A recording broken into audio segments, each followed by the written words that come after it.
Hey, it's another edition of Talk on Tuesdays. I cannot believe it's the last Tuesday of January. Where in the world this entire month go? I know, like you, am I ready for February? One of the shortest months of the year. I'm not sure, but we got a lot to get to. All excited to get ready, and to get going with this episode of Talk on Tuesdays. I'm your host, Val the Voice Johnson, and as always, grateful to be here with you. Hey, let's get into it.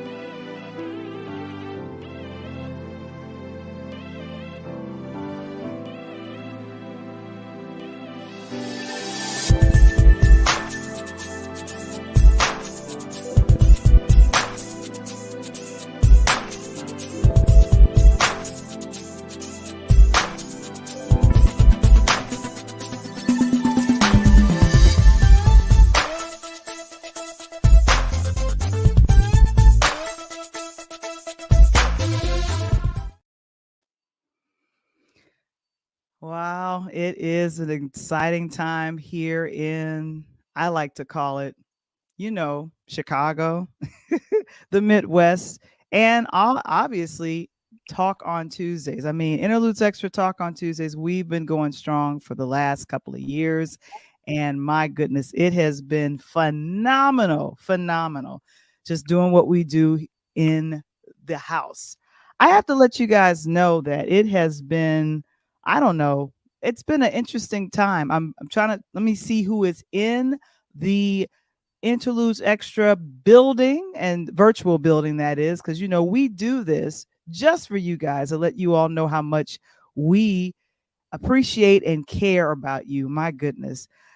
I'm Val the Voice Johnson, and I'm excited to let you guys know that I have an ebook. Oh, what? Valerie has an ebook? Yes, she sure does. I'm going to have to use the money to raise funds to get a new laptop because I am very grateful to be able to come on and share with you guys, but my goodness, I don't like coming on 12 minutes after I say I'm going to come on. Oh my gosh. I think my computer is getting tired of getting pimp slapped from me, but it's all good. But I'll ask Mr. Springer to place it in the chat and let you guys know that I have a new ebook, and it's going to be our sponsor for tonight. A DJ saved my life. That's right. A DJ definitely saved my life. Oh my goodness. My goodness. It is exciting. It is a ebook now that I started working on back in March of 2023. And my wonderful mentor, her name is Monique Lisa Johnson. She's the one that got me going with what? The writing. Oh my gosh. And since March of last year, I've been working on the project off and on. I was getting emotional while I was talking about it because I went all the way back to even a little bit before I started doing interludes. Interludes has been going since, when has it been going? Since June of 2020. And thanks to a few people in my court that, number one, helped me, that said, hey Val, we're going to go ahead and push to do what we can to help you get going. I mean, I'm remembering Michael. I'm remembering Jury. I'm remembering Jonathan. All of these guys, and so those are wonderful special thank yous that I made sure that I did with them. And my goodness, here's the thing: I'm trying to go live on Instagram, and Instagram is not cooperating. So I think I'm just gonna let the ghost go. It's all good. But definitely, if you'd like to go ahead and pick up a copy of the ebook called what? A DJ Saved My Life. Man, oh man. I want to choke the life out of the laptop. I'm doing this right now, but it's fine. I should be showing stuff to you right now, but we're going to go ahead and keep it moving. But go ahead, guys, and let me know that you're here in the chat. I see Mr. Springer is here in the building. And wait a minute, do I see the coach? What's up, coach? How you doing? I'm just sitting here checking you out, Val. Just taking it all in, just relaxing. You can be relaxed. I appreciate that, man. I appreciate that. And good to see you because I was not looking at you. I was pretty much fussing at my computer because it just hey, it is what it is. It does what it does. I'm not gonna freak out because it is what it is. But It's yeah, like, it's like so it's like I, it's like I tell my players all the time, Val. At some point during a play, it may break down. You got to be able to spin and keep going. and definitely I've been doing that. I want to say hello to who's here in the building. Thank you so much for being here. Hey, E, Daniel, good to see you. You want to say hello to Daniel? what's up, Dan? Y'all see E in the house too tonight. Oh, yeah, that's right. Eric Harrison, good to see you as well.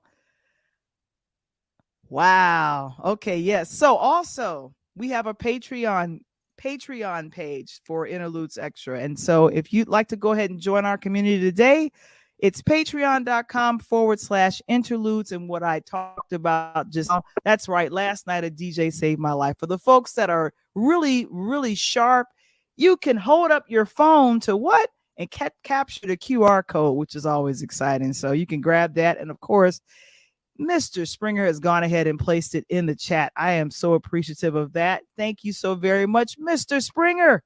Woohoo! A DJ saved my life. Now, Coach, I have to say, I got a chance over the weekend to see this wonderful film called American Fiction. Man, I wanted to Have see. you I, heard? I Had I you heard can't about wait for you to talk about it. this? Oh my gosh! Thank you so The, very the, much. tra- the trailer on it looks amazing. And you know what? I was trying to see if I could play it.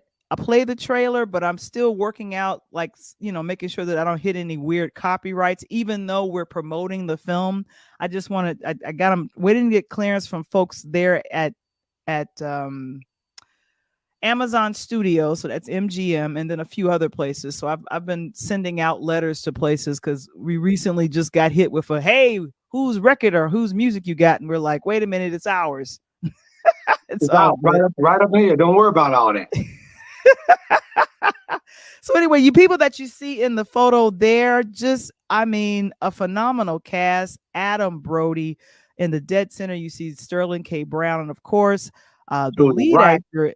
Yeah, the lead actor in this is Jeffrey Wright. We actually talked about him on last week. week, 2 weeks ago, when we talked about some of the best people that have portrayed Dr. King. And so this gentleman here, this is the director, Cord Jefferson, who was nominated for Best Adapted Screenplay, also for the NAACP Awards, as well as the Oscars. And so some of my favorite people are in this: Tracy Ellis Ross, Issa Rae, and then Sterling K. Brown, and then of course an not unrecognizable, but a Leslie Uggams. I don't know if you remember that name from a long time ago.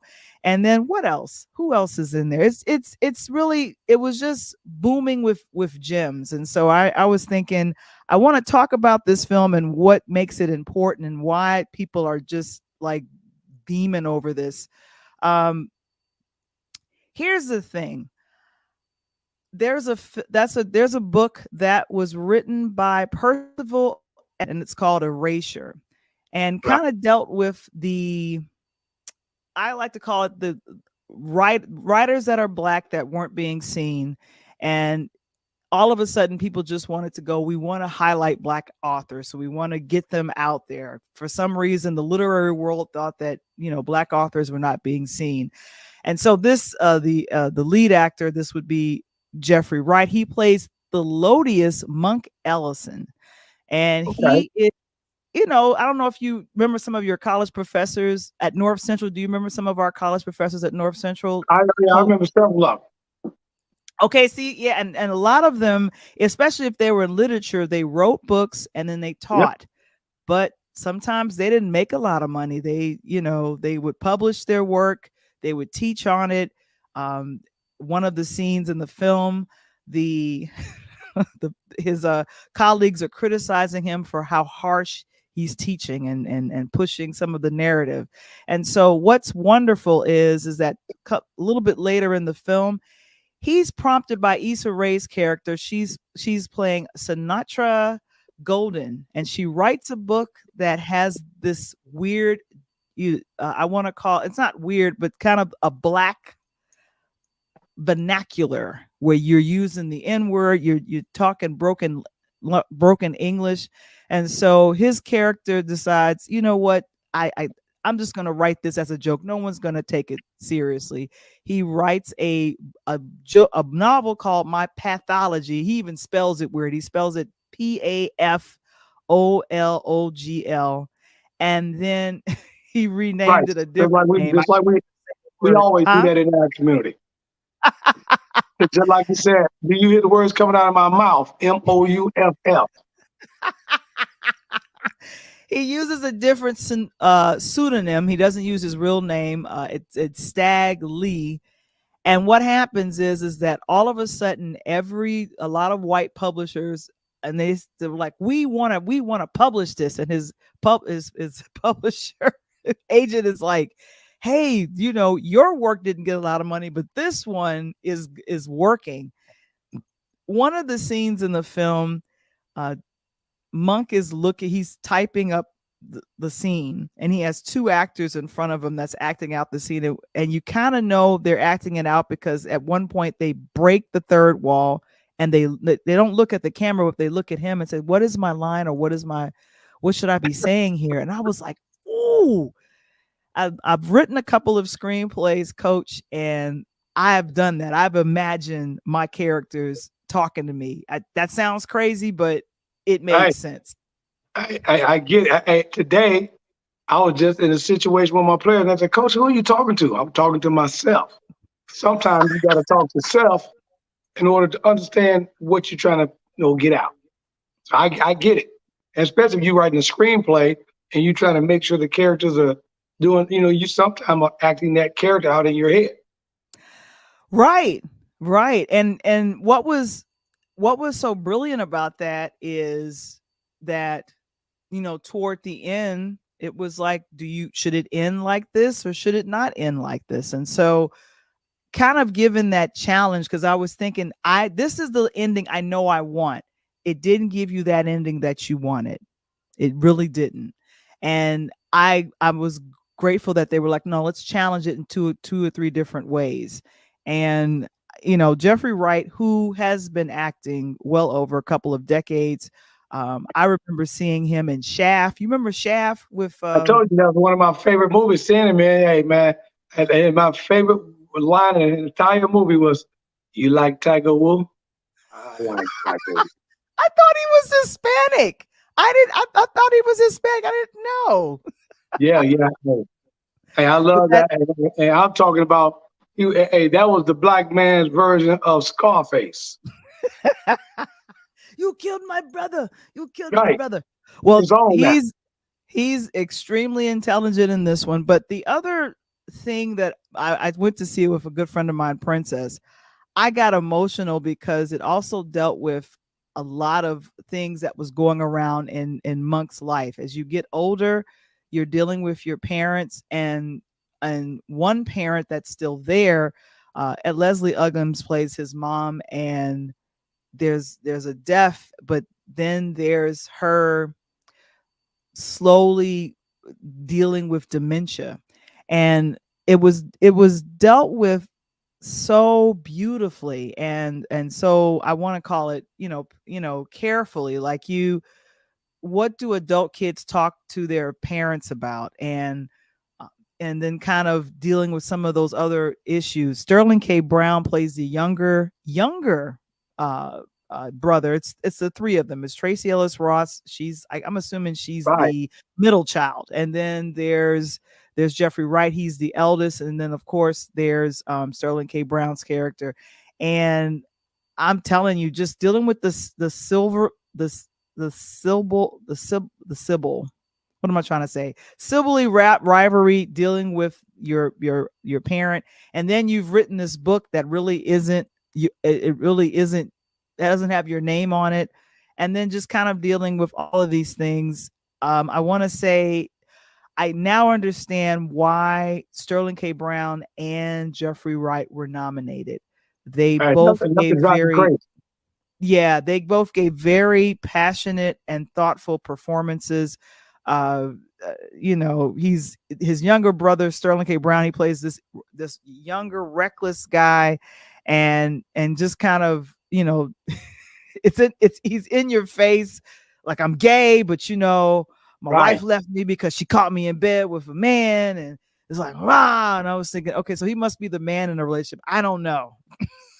And like he just reminded us, he played the character Peoples Hernandez in Shaft. Peoples was my man's in them. Yeah, for Jeffrey Wright, yeah. So he was really, really good in that. And then of course he played Dr. King in Boycott. Sterling K. Brown was in a show called Army Wives a long, long time ago, well before This Is Us. But of course, he's the Emmy Award winning actor in that, and so every time he's on screen, I'm waiting to see what he's going to do.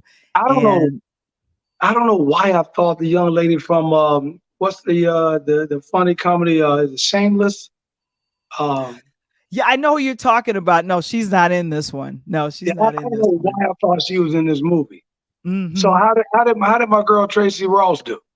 She she did great. And the great thing is what the scene they're driving. I guess she's driving him home because he lives in Los Angeles. Jeffrey Wright's Monk's character lives in Los Angeles, and they're in the car, and it was the preview scene that I saw that says, I want to see that, because a writer, anybody that's a writer, you're extremely sensitive about your work. You're like, I've written this and I want you to love it. I want you to respect it. And so, but when you have conversations with your siblings, they could say anything off the cuff. And Oh yeah, so the they're gonna two tell of you the them are truth. talking. Yeah, the two of them are talking, and he was like, "Well, what did you think about my book? Did you ever support me?" So she said, "Of course I supported you. Of course I have your book. Your book, it has evened out my dining room table so nicely. It's the perfect height." And the two of them, share a laugh. But I was like, wow. But That's fun. Hey, I can now eat my breakfast off this table now. Before it was leaning. it had a gangster lean. But my Right. recommendation, guys, if you have not seen this film, please go check it out. It's one of the 10 films nominated for Oscars, also nominated for a NAACP award. American Fiction. I Like cannot recommend this enough, and so I'm over the moon with it. And then we'll see what you guys are saying. I think I asked Kevin to ask the question: have you guys seen the film uh, fiction. American Fiction? Let me know if you've seen it. And Eric agrees with you, Coach. He says People Hernandez was the character he played in Shaft, and that was really a memorable character. But like I said, I honestly thought Jeffrey Wright was Hispanic. I just Yeah. didn't I know. mean, hey, again, the characters we play, just like my man, what's his face, the kid that came in Get Out and Nope. He's from London. And now he's rewriting stuff. So these guys get into that character mode and learn how to speak English well and do the things. It's amazing. I'm just glad the SGA's are over and these guys are back to work, Val. We Oh, the back to looking at strike. movies. It's Yeah. great. Yeah, I know. I'm very grateful because I was thinking, I'm like, I don't want you guys to get into trouble like this. And then also just to mention that the 55th NAACP Awards is coming on. It'll be on in March, right? I think a week after the Oscars, or probably in that same time frame. And of course, American Fiction is nominated, of course, of Color Purple, and a lot of other actors. You see Colin Domingo, Oh yeah. he was nominated. Then you got Danielle Brooks and America Ferrera, who was Ugly Betty for years on ABC. I finally saw Barbie. I get it now. I didn't get Oh, it at first, Coach, but I got it. I get it. Okay. It wasn't just about a doll. right. Hey, all I know is a lot of things are beaming around that movie, and I like my man Ken. Like you said, he didn't want to accept an award because he's like, how can I get an award for playing Ken when I'm the side chick or the side guy to Barbie? And then Barbie doesn't get it, you don't get a writer one. It's like, what are we doing here? It's like that's like you give Robin an award, but the show is called Batman. Exactly. Exactly. Oh my gosh. Lastly, I got a chance to see the documentary called The Greatest Night in Pop. And that was released yesterday.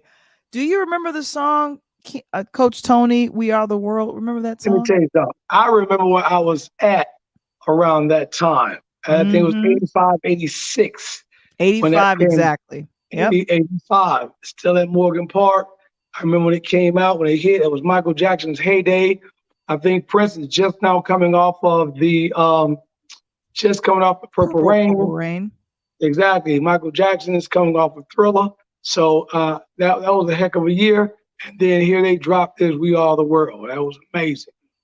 Yeah, and one thing that I didn't realize is that I felt like it was the longest night for Lionel Richie. Lionel Richie and Michael Jackson came together to write the song. I didn't know that. They wanted Stevie Wonder to help them write it, but he didn't. It took him 3 weeks to get back in touch with them, according to the documentary. But it was good. In this shot, you see Sheila E., Huey Lewis, and then of My course, girl. yeah, and then you see Lionel Richie, who's kind of the producer of this and kind of recounts.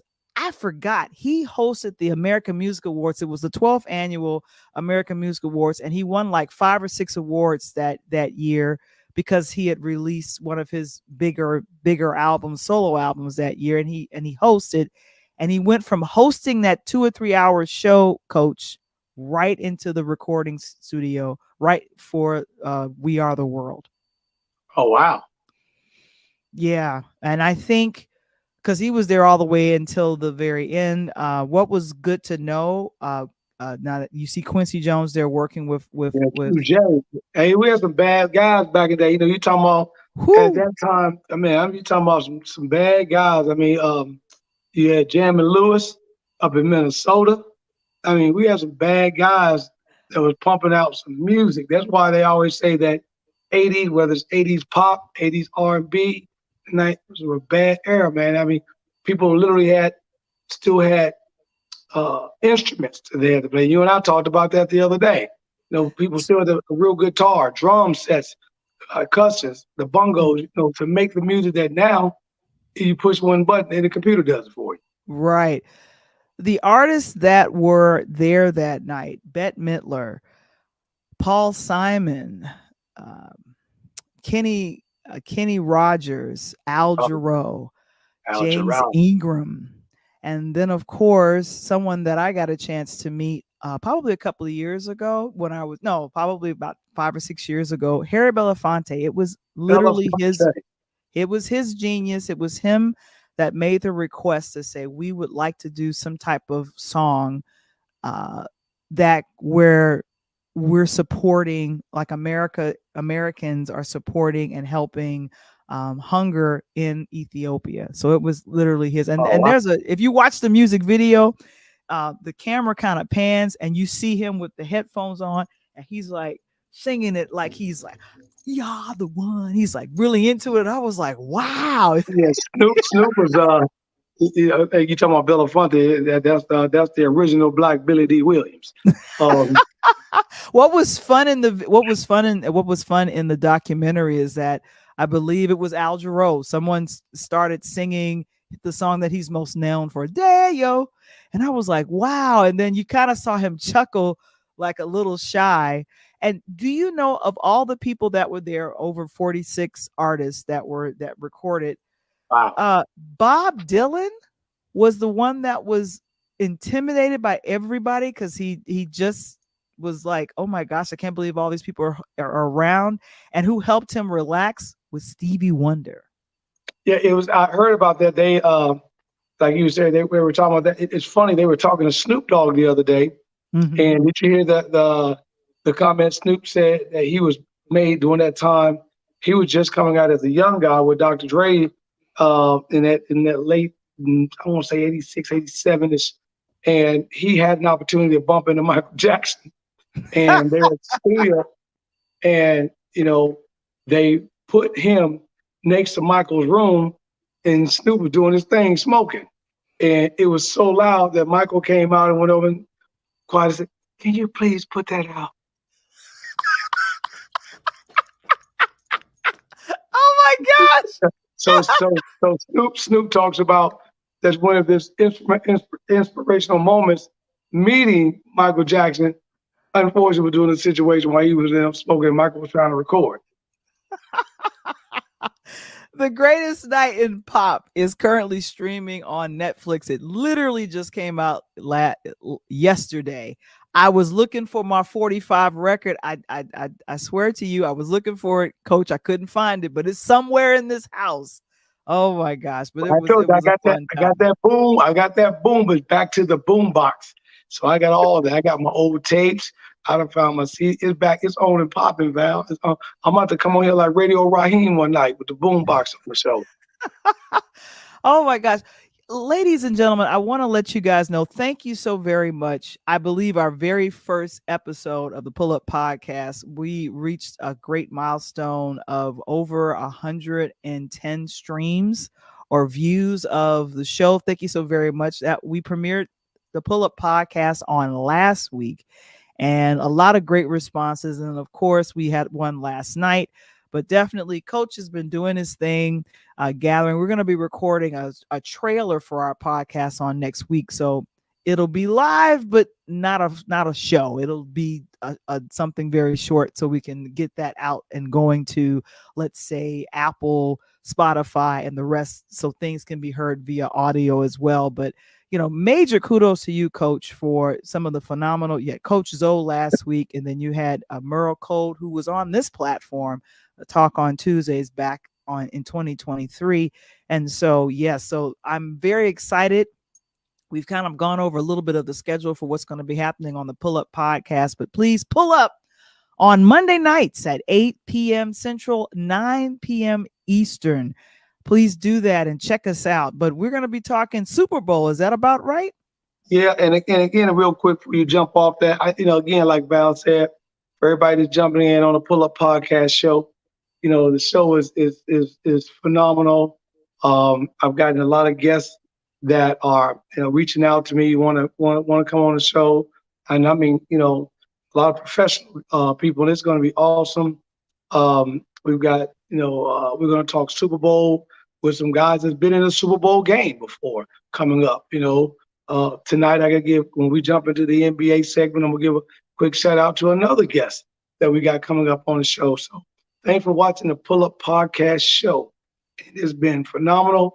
And when I say, continue to tune in, like, share, and repost is what I need. But more importantly, subscribe. Like we tell you over here on Interludes, subscribe to that show so we can get it done.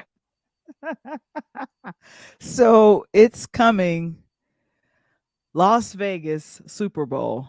Oh, Oh my gosh. we're gonna reverse it, Val. We're gonna talk Super Bowl. Let's jump in this NBA real quick, and then we'll come back to the NFL. Oh, Yeah, because we wanna take that NFL. Gonna take us a little minute. Do me a favor. Put up the NBA All Star HBCU one I sent you. Do you have that one? I'm looking for it now, but go ahead and Yep. talk about it.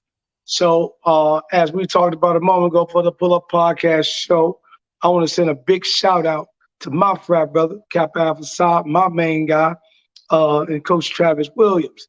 Coach Travis Williams has been instrumental in developing a relationship of all things, Val, with the HBCU crowd. And what he's done is something phenomenal. He started it during the pandemic, and we got him on the show coming up. He's been busy right now because he's been working on getting the All-Star game for the HBCU to be a part of the NBA All-Star this year, which is incredible. And Coach Williams, what he basically did, he went out, Val, and he works closely with all the HBCU universities and schools and such so that we can capture some of the best young men playing at the HBCU level. These guys are playing D1 basketball. It's not in the Power Five, right? We talked about that, the Power Five conferences, which is your Alabamas and your um, Ohio States and Michigans of the world.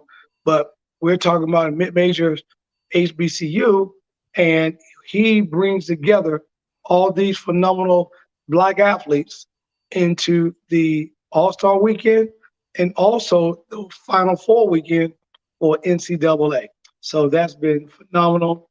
And I talked to him right there, and I let him know that I'm going to send him a super shout out. Can't wait for him to be on the Pull Up Podcast show so we can really break down in depth what he's doing. It's going to be interesting at night, Val. Yeah, yeah, and I'm assuming this is very important because it is the NBA helping out the HBCU, and so this is going to be happening on Saturday, February 17th. And so if you guys are fans, especially of the NBA, and then kind of seeing the new players that'll be coming into the NBA, possibly, is that correct? Well, hopefully, but what he's doing with his platform is shining light on these universities that are at these HBCUs because we do have kids that are NBA potential players, but they And who are just you? don't get the lights. I'm sorry. Who are you referring to? Who's the gentleman that you're talking about? Coach Travis Williams, he's the CEO founder of the HBCU All-Star Game. Go ahead. Keep going. And that's phenomenal. So, like you said, Val, the cool part about it is when we can get a big logo like the NBA, man. And speaking of logos, the NBA, did you see? Did you see? Like you and I were talking, and Mark, if you out there, I know you out there, Daniel. Did you see the two old guys and LeBron James and Steph Curry go at it, Val? Triple overtime, giving them moves, throwing them trays up. These two cats became the first duel in NBA history for two guys over the age of 30 pull off a triple double in triple overtime, older than 35 years of age. So I that's had just I had phenomenal. just fin- I had just finished coming from the theater from seeing American Fiction, and I saw the game on, the Lakers and the Warriors, and I'm like, oh, this will be a fun game to watch. I'll be able to see LeBron do his thing, and then I was thinking, wait, is that going into overtime? The first overtime, and not the second one, the first Right. overtime. Then I found myself sitting down, and I'm like, who am I rooting for? Because I don't have a pony in the race between the Warriors and the Lakers. I think these are excellent teams. I'm not going to say anything bad against either team. But what I thought was so, and this is just me being a little sentimental, is to see these, I'm gonna say, Yep. elite athletes right after the game, right after the triple overtime that happened. The two of them come together. I think that was a double overtime. There was a triple overtime with the other game, but this one, yes, I was like, oh, that is so cool. And they're just laughing, joking, Now having a good this time. ended You up being saw. triple. And I'm gonna tell you what's gonna be probably more famous than anything. Mm-hmm, When this game was over, it was triple. But when this mm-hmm. game was over, did you see Steph Curry ripped his jersey off him? I didn't see that part. I didn't see that part. And Eric says that I tuned in at the overtime too. It was extremely entertaining. I was at the very end of the fourth quarter, and I was expecting it to wrap up, but it didn't. But why do you think Steph tore off his jersey? Well, I mean, they talked to him after the game. Again, you're talking about two competitors competing at its highest level. And whether you're 35 in the later part of your career or whether you're 25 getting your career off the ground, you are Right. still a competitor. And when you are two major icons, you're talking about the best shooter in the NBA or the league has ever seen in terms of Steph Curry. And you talking Mhm. about a phenom in LeBron that's been pretty much on the top of his game since he entered the NBA. And the only outside conversation is Michael Jordan. So when you see these two people, if you got a Mount Rushmore of ball players, they're probably up there. And like Steph said, when the game is over, you hate to lose because at the end of the day, the only way to finish a game, right, Val, is somebody's got to lose, right? And Exactly. Hmm. because of that, it hurts to lose, but to know that you gave it your all, and then to turn around and say, "Hey, this may never, ever, ever happen again." Two guys over 35 and pull off this feat in a few overtimes. That was just awesome. And we're talking about right before the All-Star game. So, oh, by the way, I'm about to get at you again in a few weeks. Right. So Eric just said Steph tore off the jersey because they had lost this last couple of games by 2 to 3 points. I saw there was a wonderful shot that I think that happened in the second part of the second overtime, and it tied the game, so it went into second overtime. You kind of saw Steph kind of do the three, and the Yep. way he arched his body back, I was like, "Whoa!" Like he was like, "It's got to go in, so we can stay in this fight." And so it felt like it was a playoff game. Oh yeah. It playoff. The move to me in the whole game, which was phenomenal, was Mm-hmm. Steph was on the right side of the court. He Mm-hmm. dribbled the ball all the way to the left side of the court, one underneath the basket. Obviously, he got handed off to a few players, and the last person to get him was Anthony Davis. And he acted like he was going to dribble back out. Anthony Davis jumped on him. He spin moved, went back to the goal, and laid it up. Now, as we say, these guys are going to get at each other again. If Joel Embiid is healthy, I mean, you got Dame Dollar, you have got, oh my God, Giannis and Embiid. And then over here, you got Durant and you got my boy Hologram coming from Indiana. And then you got my man, LeBron. This All-Star game this year is going to be incredible. Plus, they changed it, Val, They so did? the stakes are high. So now they're Okay. playing for money. So now they're going to play because now they're playing for money. They're playing for charity. Now they're playing for the money side of it. And then the 3-point contest, which is what you like, I you love know, Isiona, the young lady from the New York Liberty, Steph Curry is going to shoot 3 points contest against her. So what? it's going to be the best shooter in the WNBA versus the best shooter in the NBA. So it's going to be on fire. February 17th. Make sure you tune in. ABC. So that's going to be a week after the Super Bowl. So we're and speaking of which, we're circling back to the Super Bowl. Is that correct? Yeah, circling back to the Super Bowl. And speaking of circling back, Lamar Jackson is circling back to Baltimore right now. Were you rooting for the Ravens? Because I found myself rooting for Detroit, and I found myself rooting for yeah. I was Well, rooting for yeah. I, I couldn't root for the D because I'm a born diehard Bears guy, NFC North. Couldn't do that. So I was good with that. Plus, my nephew, Juwan Jennings, again, you know, wide receiver, San Fran 49ers. So I got 50% of it up in there. So that worked out very well. And on the other side of it, I was hoping that Lamar Jackson, and the only reason why I was looking for Lamar Jackson was I was hoping to come off on a great ending story. His mother ended up taking him over, becoming his super agent. He signs a max contract, MVP of the league, and I was just hoping that he at least made it to the Super Bowl to just a solid ending to a great story. Yeah, yeah. And those But I feel like they'll be back in the playoffs next year. Both the Ravens and Detroit. They're gonna show back up because they yeah, I that think was a so. hard fought But you're playing game. your boy. And Patrick Mahomes, as I told you guys, if y'all would listen to the Pull Up Podcast show last night, I was telling you then, that boy right there, Patrick Mahomes, he was 10-1 against the spread. So for those that don't understand that, meaning that throughout these 19 weeks in the NFL, the 18 and 19 weeks in the NFL, Patrick Mahomes won 10 out of 11 games against the spread, whether he was Wow. favored to win or whether he was an underdog. And then he came out and won back to back against the spread in the playoffs, including the AFC Championship game, because they were underdogs by 4.5 points and ended up winning. And wasn't Mahomes out for a bit Yep, because of the yep, injury? exactly. So again, that ankle, he had been full on Yeah. ankle problems throughout the entire year, and that happened actually last year in the Super Bowl.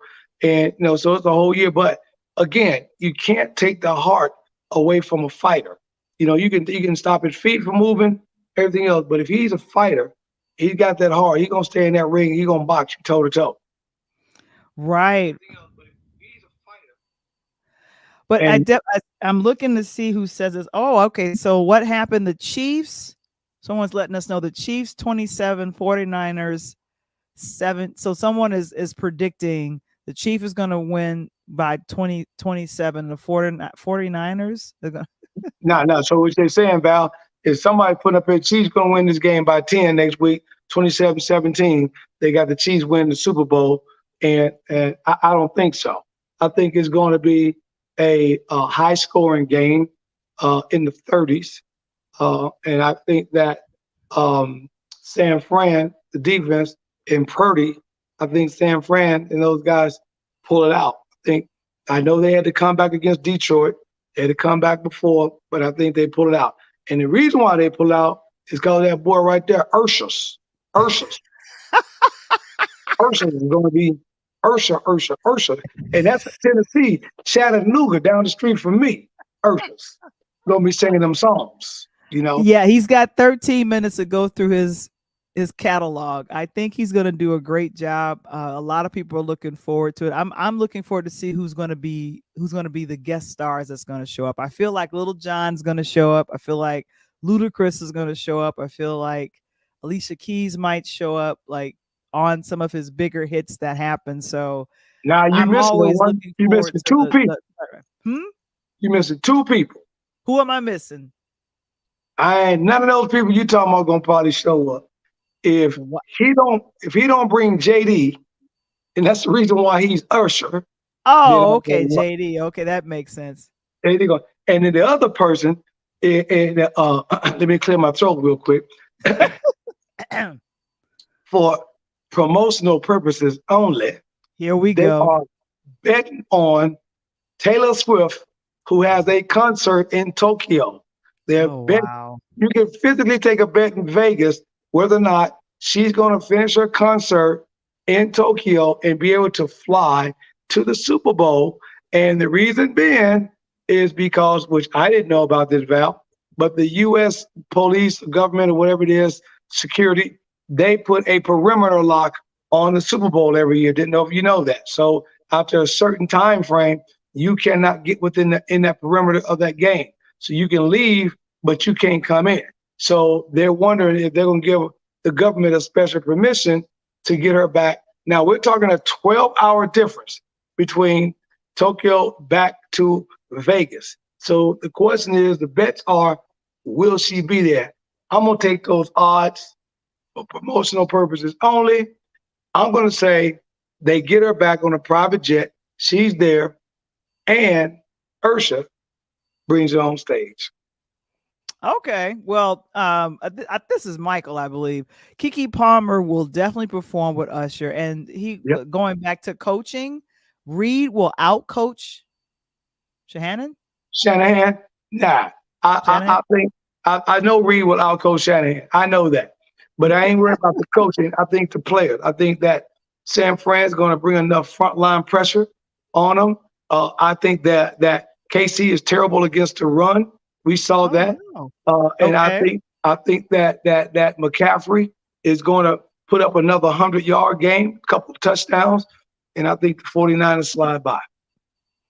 Okay.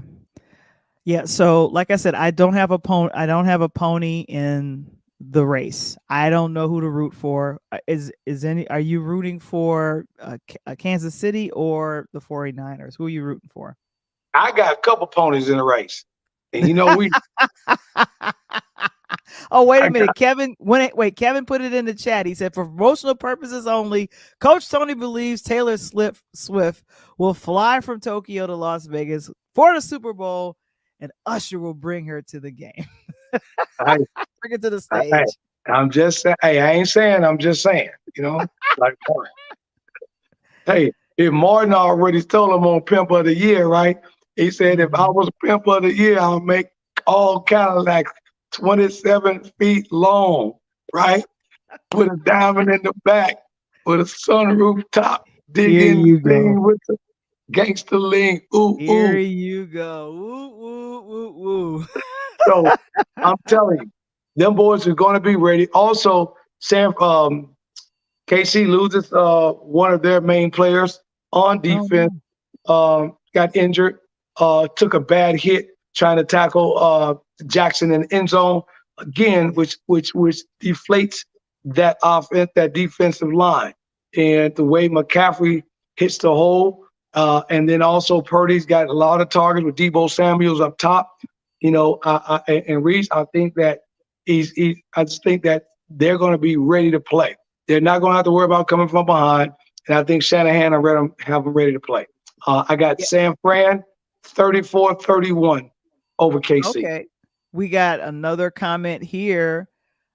He will forget to rush CMC. He's done with it in the last two games in which the Niners have barely won. If the Niners get behind, they will pass, pass, pass. No run game, no win. Sounds like Womble.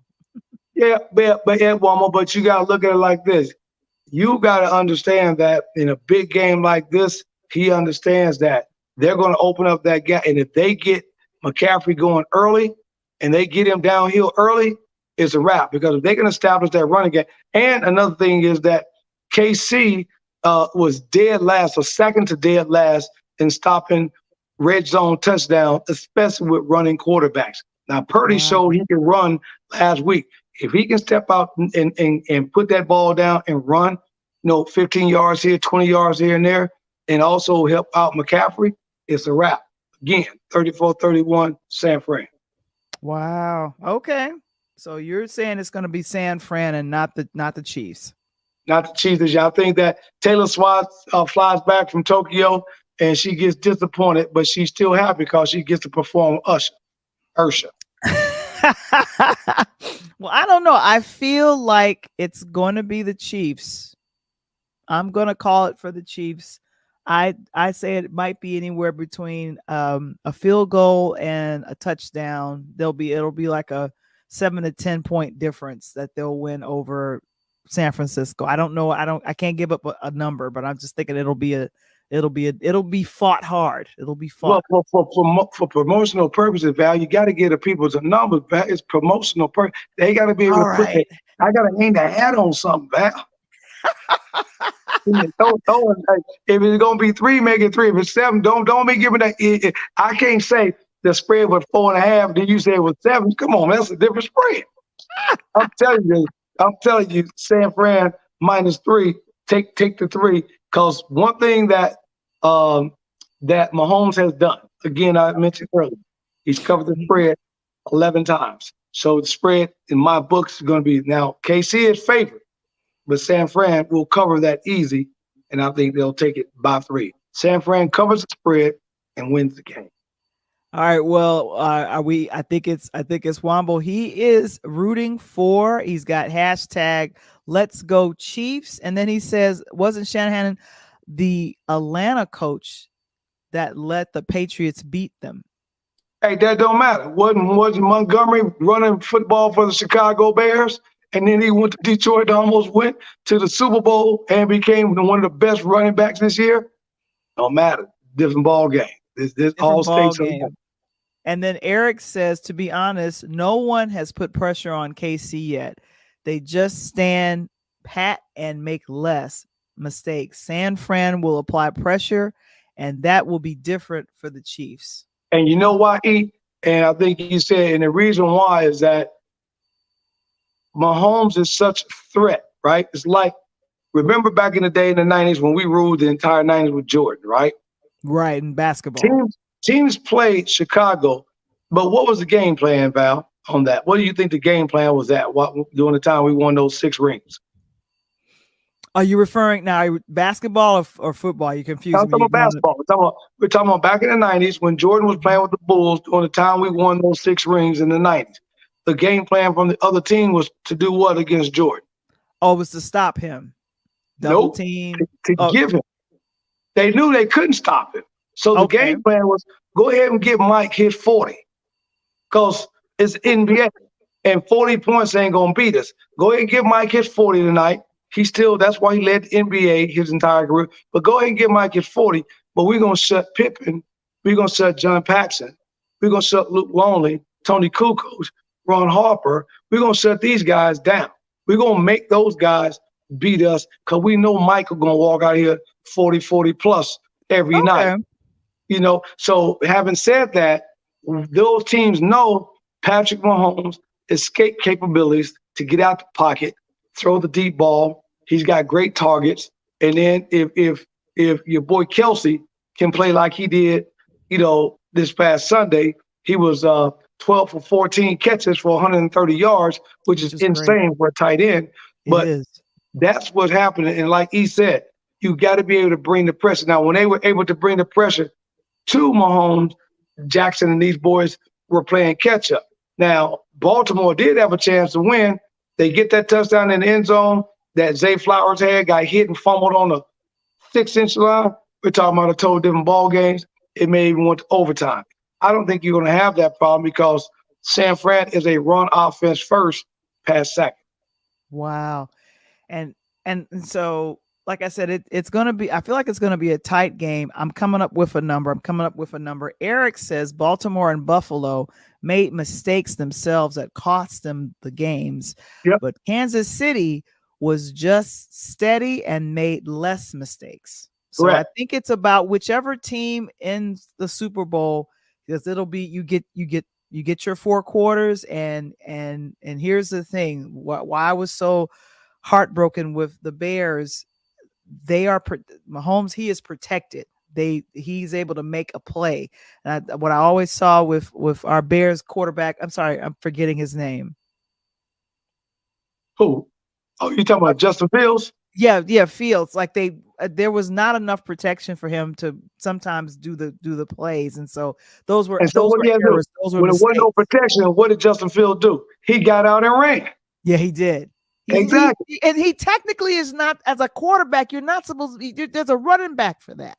There really Well, is. again, that's why Lamar Jackson is who he is, but no, KC made him change that. Again, the key, KC is about to lose one of their biggest all-pro linemen will be out. That's going to be a new hole in that line. And they may be clicking. And I know one was saying that the defense for the Niners and the Ravens and those guys couldn't stop Mahone and Pacheco. Pacheco is a bad boy. But again, I counteract Pacheco with McCaffrey. And Pacheco can't hold what McCaffrey has done. So again, I think it's going to be a close game, well-fought game, but you got a passing attack versus a running game. The key to this entire game is going to be who can play the best defense, and we already know, Val, defense wins championships. There you go. And so I still didn't get your number, Val. For promotional purpose, I'm going to need that number. Okay, so for promotional purposes only, I am predicting that the Kansas City Chiefs are going to win, and they're going to win. The number I'm seeing is 24-17. Okay, 24-17. I like it. That's a lock right there. Y'all heard it. Springer put it in the thing. Coach Tony, take it for promotional purposes. San Fran covers the current spread. The spread is KC got the advantage. KC covers that. San Fran covers that, wins it 34-31. And Val got them winning by 7 with KC 24-17. And Val, we're going to have to put some lunch on this or something. So when this promotional thing is over, I'm going to expect a gift card in the mail or something. Because you think it's going to be San Francisco. Yes. So hey, and what the commercial say? It's a San Francisco treat. Yeah, I'm cracking up. Wombles, it seems like he's cheering for the Chiefs as well, and because he's got a whole hashtag "Let's Go Chiefs." But like I said, and they won last year. The Chiefs won last year, right? Yep. So here's the thing. It would be fun for them to do a back-to-back situation. So at one point they were an underdog, but not anymore. So Yeah, I they feel I'm picking them as a favorite to win. So for promotional purposes only, thank you, Kevin. Kevin put it in the chat. For promotional purposes only, Val the Voice is predicting that the Kansas City Chiefs will win against San Francisco 24-17. That's the number. That's what I'm sticking with. that's no that we stick with. Boy, I wish we was back in the frat house. We play for some wood. the Super Bowl is Sunday, February 11th on CBS. And we're You gonna want to check break it down out? what we Check it thought out. about with Ursha when he come because we already know Val as you and I talked about the Dr. Dre, Snoop, Mary J. Blige, what they did. So my question for you is this: Mm-hmm. do you think, being that this is Usher's first Super Bowl, Mm-hmm. do you think that this will be the best halftime performance since Prince? Because to me, there's nothing ever going to beat that. Because on that night that Prince, even though Michael Jackson, but the night that Prince was performing at the Super Bowl, no one could have predicted the rain that came down during the time he sang "Purple Rain." That was, and people thought it was fake, and they had no idea it was really raining. So I love the Los Angeles show. I loved it, That was my and favorite. That's yeah, one of my favorites. It and that was Dr. Dre, I mean, because he had M, 50, him, Snoop, that was Mary J, but that was dope. Mary But and of course Kendrick. and I forgot about Kendrick, but Kendrick was hot. we got to Come on, see. and that performance won an Emmy. That Yes, performance won an Emmy, which is so huge. we got So to see. I know. So I feel like he is going to bring a lot of elements from the Las Vegas show that he just came off of. A Yeah, lot of it, he was doing roller skating. He like put that in his thing, and so I feel like that's going to be in the situation. But I am looking forward to seeing who's going to be the cameo performances because that's going to make his performance. And of course, he's going to do his bigger. He's going to do his big hits. He's going to do yeah. He's yeah, gonna You yeah, Make Me yeah. Wanna. He's gonna do Oh Got to My do the new Gosh, song. all that stuff. He gonna do the brand new song. Yeah, It's with good. Now that's a cut. And then he gonna do Glue. He'll do both the new songs. I already know that. yeah, he's definitely gonna do that. Um, I hate when I have to report things like this, but it's because I was such a big fan of this person's work. Choreographed many award shows, worked on Broadway, 3-time Tony Award winning Hidden Battle. Oh Hidden man, Battle, my I man. Do you remember that. remember Dreamgirls? Did you see Yeah, Dreamgirls? I remember him. Mm-hmm. He was in Dreamgirls, and he was on Broadway with Dreamgirls, as well as a 2006 revamp of it with Jennifer Hudson, where she won her Oscar, Beyonce, Jamie Foxx. And so this gentleman has been in and around the performance scene for decades and started out as on Broadway as on The Wiz when he was very young. I Uh, remember this. yeah, so he 67 years young. Hinton Battle. We really appreciate all of the work choreographed as well as acting. Just Wow. a brilliant artist. And so we heard about his passing from Broadway.com. They reported on that a little bit earlier. So I just wanted to give a shout out and praying for the Battle family. So yeah, man, oh man. Man, again, guys, that's why you hang out with Val and I here on Tuesday nights on Interludes Talk on Tuesday. Because if you don't hang out, you didn't know that information, right?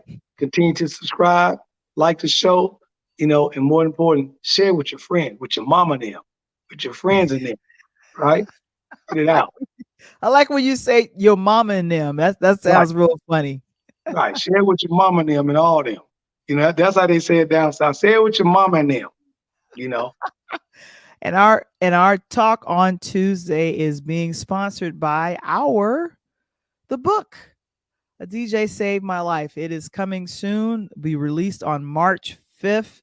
I've been Ooh, working on this since March of last year, which has been fun, fun, fun. And have you so, got the DJ guys, say the like beat behind you, Val? what happened? You should have dropped that on the DJ. Save my life. You should have put the instrumental. I got to get permission from the folks in order to use the music. But anyway, we'll be Just revealing tell the them cover. you just want the instrumental. You just want the instrumental.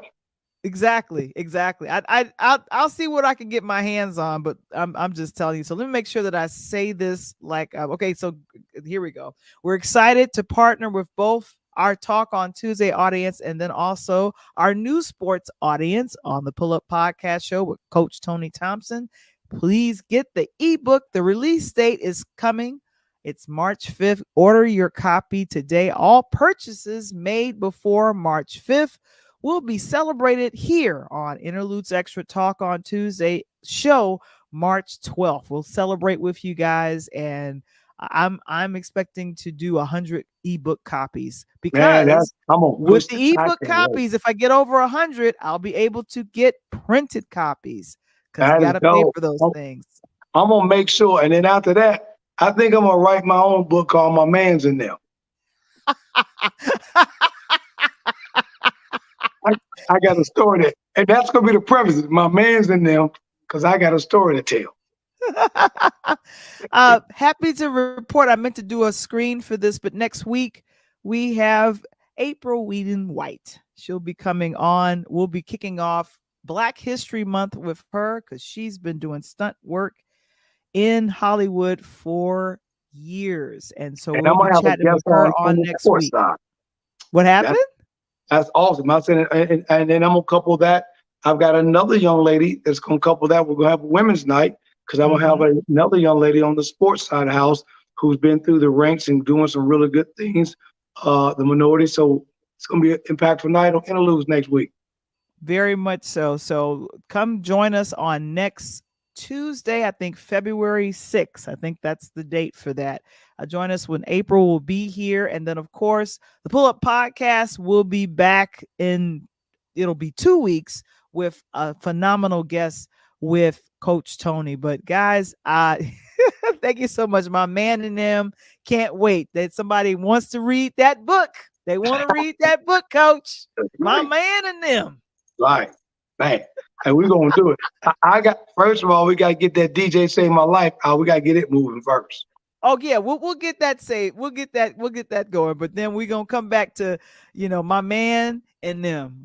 Yeah, No, that's gonna no, be a good one. yeah, I gotta put the Z on the back of it. My man's in him. Oh my gosh. All Thank you right. so much for putting that up, Kevin Springer. We appreciate you. This is Interludes Extra Talk on Tuesday. On behalf of myself and Coach Tony, we'll see you guys next week. We appreciate you. Peace.